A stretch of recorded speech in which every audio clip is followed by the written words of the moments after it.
The U.S. federal election is less than a week away now. Now, the polls say it's too close to call at this point in time. To talk about the upcoming presidential election in more detail is Lisa Daftari, American political correspondent and host of the Foreign Desk, joining us once again from Los Angeles. Lisa, it appears to be a dead heat nationally.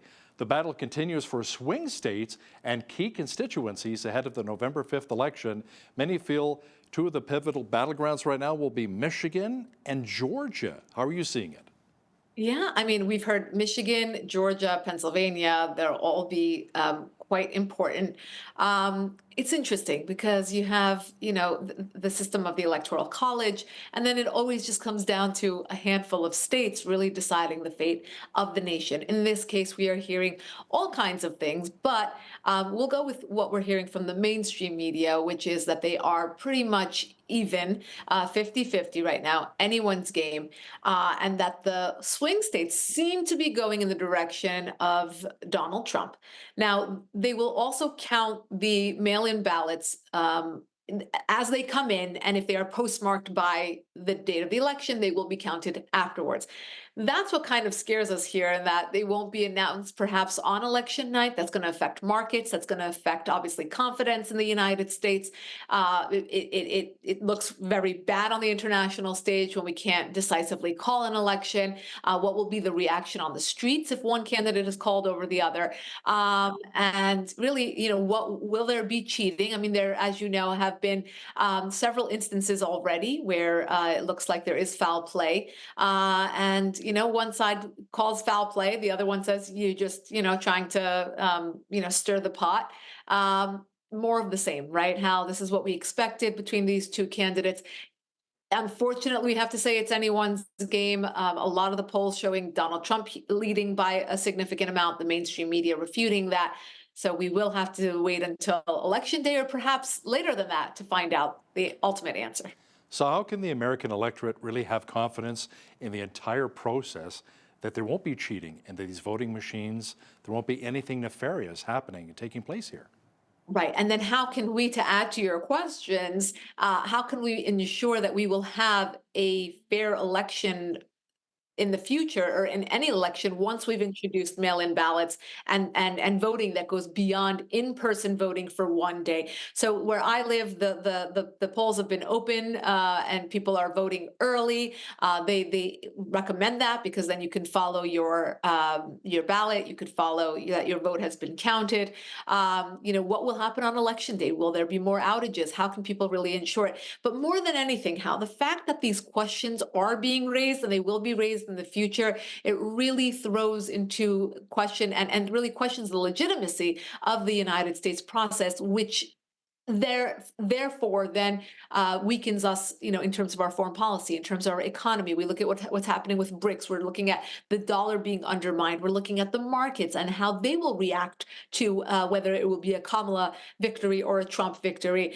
This is all very, very important when we're talking about just a handful of days away from really seeing all of this either, collapse or explode in an opposite direction. It already is a very precarious situation, and that in and of itself creates vulnerability for the United States on all fronts. We've seen a lot of videos going viral on social media, some of Kamala Harris dancing in the streets, dancing with other people, Donald Trump working the drive-thru at McDonald's. In your opinion, what's really been resonating with American voters when it comes to both Trump and Harris? I'm seeing a lot of going back to just common sense politics. And that's actually a relief because that's not what we were seeing in the beginning of these two campaigns, particularly when Kamala Harris entered the race. It became crunch time and there was a lot of just smearing on both sides. There still is name calling the Trump voters trash as President Biden did, and then Donald Trump wearing the garbage vest and driving the truck. I mean, look, I was, in my mind, I cover foreign policy. So I'm thinking, what are our enemies thinking watching, these two, act the way that they are? about to assume, one of them will assume the most important job in the entire world, and look at the way that they're behaving. So, when we come back to the swing states, when we come back to jobs, when we come back to a safe border, when we come back to the price of groceries, the price of gasoline, really common sense politics here in Los Angeles, a lot of people talking about crime. One of the biggest things that people are going out to vote for here in Los Angeles is to remove the DA, Gascon, who has really made this city into a horrible nightmare of a place where you can't even have lunch during the day without being fearful of being mugged. And I think that shows a lot. People are putting politics aside, putting their party aside, and voting for the common sense candidate who will stop the crime and will, bring back, consequences for all types of crimes and burglaries and such. So I think, again, Americans going back to common sense, the pendulum is swinging in all sorts of directions. But I do think that Americans are affected, both on the left and the right, more so on the left, with a very extreme agenda. The Democrats of today, Waltz and Harris, are very different than the Democrats of, Bill Clinton's time and beyond. So, it's I think a lot of people coming to their senses and saying, we want to bring the country back to the center. And it might take to the next, presidential election cycle to really bring in candidates that represent American values on both sides, and really, make that their choice. Donald Trump, obviously, somebody who, people try to kind of diminish him as somebody who had those mean tweets. But I think a lot of Americans do find that his policies were middle of the road. They were representative of American values. They did defend our democracy. Our economy was doing much better. Our border was safe. Crimes were down. Prices were down. And perhaps that's what's drawing a lot of those people in the swing states to vote for him. But again, we have to wait to see how that all ends. Let's talk about the running mates here for just a moment. J.D. Vance and Tim Waltz. From what you've witnessed so far, Lisa, who's had the stronger campaign? It obviously becomes Vance because he's a polished candidate. He speaks well. He's well educated. And if you saw the debate between the two, it was no brainer as to his performance versus Waltz's performance.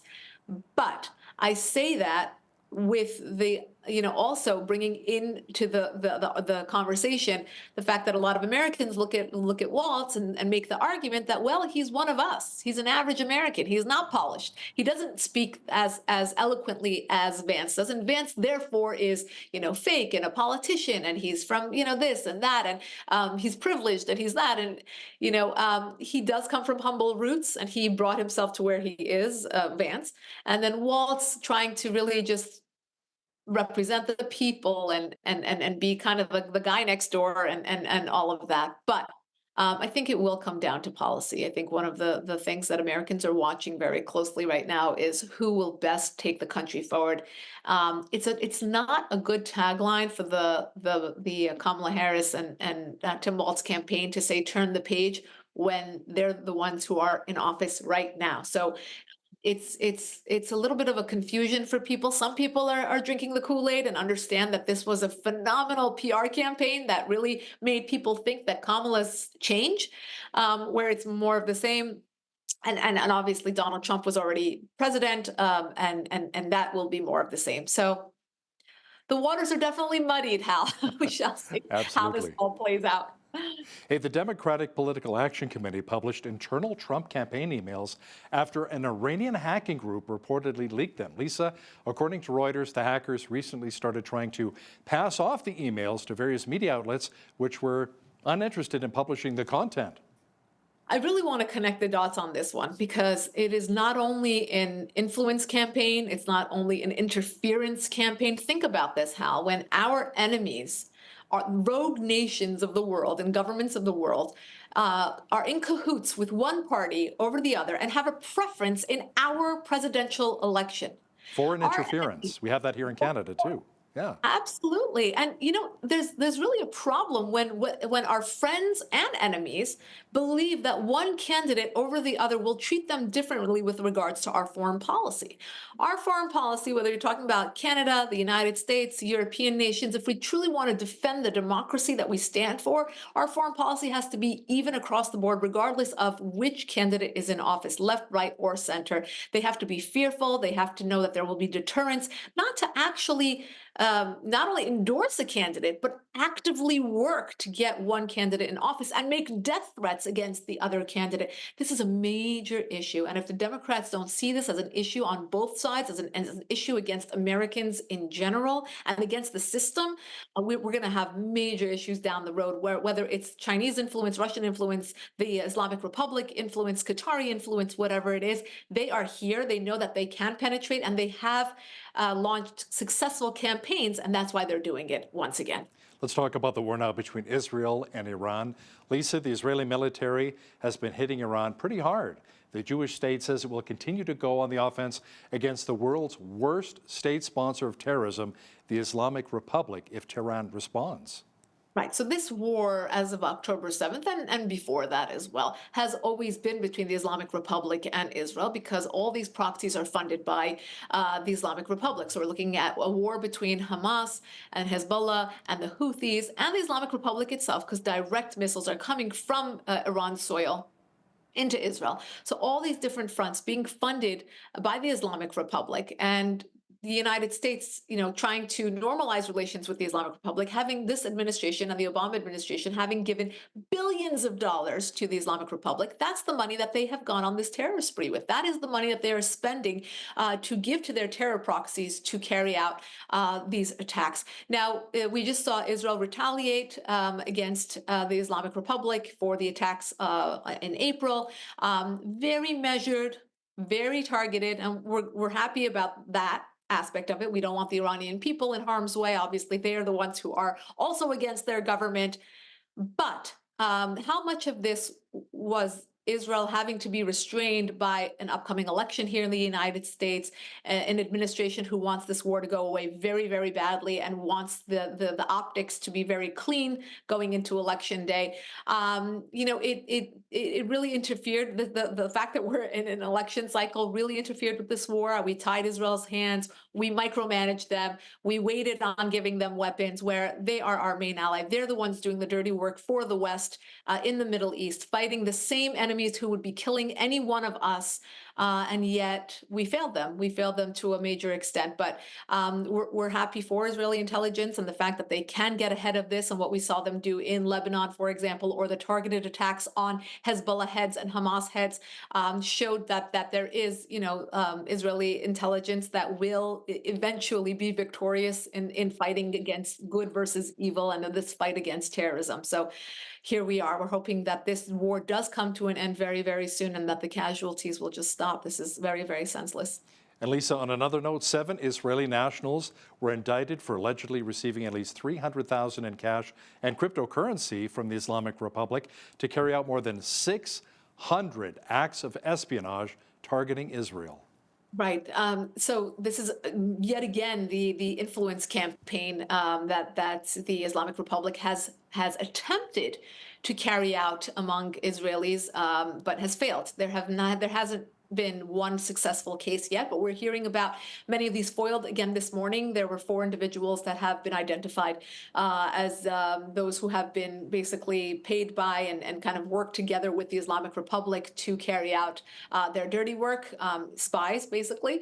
But again, it hasn't worked. So, Israeli intelligence has to stay on top of this. I mean, they have to get it right 100% of the time, and the terrorists have to get it right once. So this is what we're seeing. And, it's unfortunate. You'll always find people who could be bought out, and you'll always find these nefarious actors who want to kill and want to extend their influence. And so, here we are. It's now confirmed as well, Lisa, that North Korean troops have not only been training in Russia, but now will go to war and fight for Russia against Ukraine. And Ukrainian President Volodymyr Zelensky says he needs more help and is asked to join NATO. Now, if that goes ahead, could we potentially see another world war? Right. You know, this is something most people are not paying attention to. But instead of diminishing this war with Russia invading Ukraine, we have seen it expand. Just in the last week alone, we're seeing North Koreans in uniform march towards this war and insert themselves in this war. This also points to another issue here about the just containing North Korea and isolating them. That's another fail on the world stage, and particularly with regards to world powers and being able to isolate, to sanction, to stop North Korea. We haven't been able to normalize relations with them. We haven't been able to, kind of have them, back down from their nuclear, portfolio. But we now see them bleeding out into the world conflicts and joining forces with other rogue elements. Just in the 4 years alone, that the past 4 years alone, we have seen so much of this. These strange bedfellows, not strange, no, anymore with regards to China and Iran working together, and you have Russia now working together with North Korea, and they're all selling weapons to one another. This is very, very problematic. With regards to this war, now Zelensky, he kept coming and asking for more and more and more, and we were kind of rolling our eyes and saying, to what end will the United States and others be giving money and resources into this war? But then now, he may have a point. If this war is expanding and it affects all of us, then Russia needs to be stopped. The North Koreans need to be stopped. The Islamic Republic needs to be stopped. China needs to be stopped. So how will this end? Will it expand into a world war, or will we be able to finally get this de-escalated? We'll see how it all plays out. She's our foreign affairs expert and U.S. political reporter, Lisa Daftari. Thanks so much for joining us once again from Los Angeles. Thank you so much.